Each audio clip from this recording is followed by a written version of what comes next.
Hi friends அனைவருக்கும் என்னோட இனிய வணக்கங்கள்.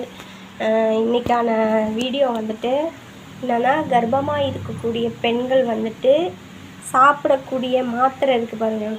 மாத்திரை வந்துட்டு எப்படி சாப்பிடணுங்கிற பற்றின வீடியோ தான் இன்றைக்கான வீடியோ.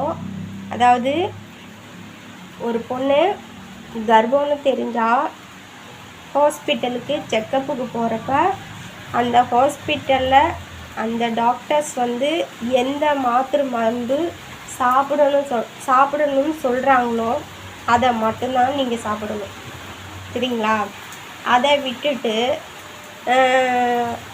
ஹாஸ்பிட்டலில் கொடுக்குற மாத்திரை மருந்து அல்லாது நீங்கள் வீட்டில் இருக்கப்ப உங்களுக்கு தலைவலி, காய்ச்சல், இந்த மாதிரி வேறு ஏதாவது ப்ராப்ளம் நீங்கள் வீட்டில் இருக்கிறப்ப வந்துச்சுன்னா, நீங்கள் வந்து மாத்திரை போடுறதுன்னா நீங்கள் முதல்ல போய் டாக்டரை பார்க்கணும்.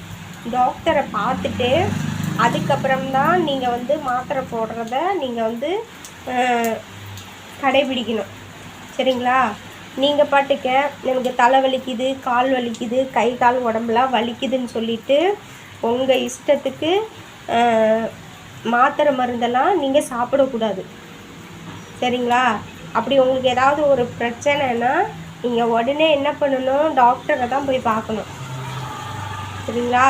டாக்டரை பார்த்துட்டு அதுக்கு தகுந்தாப்பில் அவங்க கொடுக்குற மாத்திரை மருந்தை மட்டும்தான் நீங்கள் சாப்பிடணும். அல்லாத மாத்திரை மருந்து நீங்கள் சாப்பிட்டிங்கன்னா உங்கள் குழந்தைக்கு தான் அந்த பிரச்சனை வரும். இதை முதல்ல கர்ப்பமாக இருக்கிற பெண்கள் நல்லா தெரிஞ்சுக்கோங்க. எதுக்கு நான் சொல்கிறேன்னா, அவங்க என்ன சொல்கிறது, நம்மளுக்கு அந்த நேரத்தில் நம்மளுக்கு இருக்க பிரச்சனை தீர்ந்தால் மட்டும் போதுன்னு நினச்சிக்கிட்டு நீங்கள் கண்ட மாத்திரையை போட்டிங்க, அது உங்களுக்கும் பாதிக்கும், அடுத்து உங்கள் குழந்தைய வந்துட்டு மெயினாக பாதிக்கும். இதை முதல்ல நல்லா தெரிஞ்சுக்கோங்க, சரிங்களா? நிறைய பேர்த்துக்கு வந்து இந்த விஷயம் வந்து நிறைய பேர்த்துக்கு தெரிய மாட்டேங்குது, சரிங்களா? முதல்ல நீங்கள் கர்ப்பம்னு தெரிஞ்சிட்டாவே அந்த ஹாஸ்பிட்டலில் உங்கள் கர்ப்பம் சம்மந்தமான எந்த மாத்திரை மருந்து கொடுக்குறாங்களோ அதை மட்டும்தான் நீங்கள் வந்து சாப்பிடணும். அல்லாத மாத்திரை மருந்து நீங்கள் வாங்கி சாப்பிடக்கூடாது. இதை முதல்ல நல்லா தெரிஞ்சுக்கோங்க, சரிங்களா? அப்புறம் நீங்கள் சாப்பிட்டுட்டு அப்புறம் அதுக்கப்புறம் அதனால் உள்ள வரக்கூடிய பின்விளைவுகளையும் நீங்கள் தான் சந்திக்கிற மாதிரி வரும். இதை முதல்ல நல்லா தெரிஞ்சுக்கோங்க, சரிங்களா?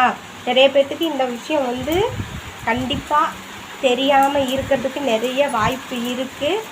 அதனால் என்னோடய வீடியோ பார்த்துட்டு என்னோடய வீடியோ வந்துட்டு உங்கள் ஃபேமிலியில் இருக்க ஃப்ரெண்ட்ஸ் அனைவருக்கும் என்னோடய வீடியோவை வந்துட்டு ஷேர் பண்ணி விடுங்க. அவங்களும் தெரிஞ்சுக்கிட்டோம். எதுக்கு வேண்டிட்டு நான் இப்படி சொல்கிறேன்னா, நிறைய பெண்களுக்கு வந்து இது வந்து தெரிய மாட்டேங்குது. ஒரு சிலருக்கு வந்துட்டு ப்ரெஷர், சுகர் இந்த மாதிரி எல்லாம் இருக்கும். ஹை ப்ரெஷர், லோ ப்ரெஷர், அடுத்து ஹை சுகர், லோ சுகர் அப்படின்னு பல பிரச்சனைகள் இருக்கும். அப்படி இருக்கவங்களும் நிறைய பேர் என்ன பண்ணுவாங்க, கர்ப்பமாக இருப்பாங்க. அப்படி இருக்கிறவங்க வந்துட்டு நீங்கள் முதல்ல ஒரு டாக்டரை பார்க்கணும். டாக்டரை பார்த்துட்டு அவங்க சொல்லக்கூடிய மாத்திரை மருந்தை மட்டும்தான் நீங்கள் எடுத்துக்கணும். அதை விட்டுட்டு உங்கள் சௌரியத்துக்கு நீங்கள் மாத்திரை மருந்து சாப்பிட்டிங்கன்னா உங்கள் குழந்தைக்கு பாதிப்பு, அடுத்தது உங்களுக்கும் பாதிப்பு. இதை நல்லா தெரிஞ்சுக்கோங்க, சரிங்களா? நான் சொன்ன கருத்து உங்களுக்கு பிடிச்சிருக்கணும்னு நான் நினைக்கிறேன். அதனால் ஃப்ரெண்ட்ஸ் அனைவரும் என்னோடய வீடியோ பார்த்துட்டு என்னோடய வீடியோவுக்கு வந்து மெயினாக சப்ஸ்கிரைப் பண்ணுங்கள், கமெண்ட் பண்ணுங்கள், ஷேர் பண்ணுங்கள். நாம் மீண்டும் அடுத்த வீடியோவில் சந்திப்போம். தேங்க்யூ.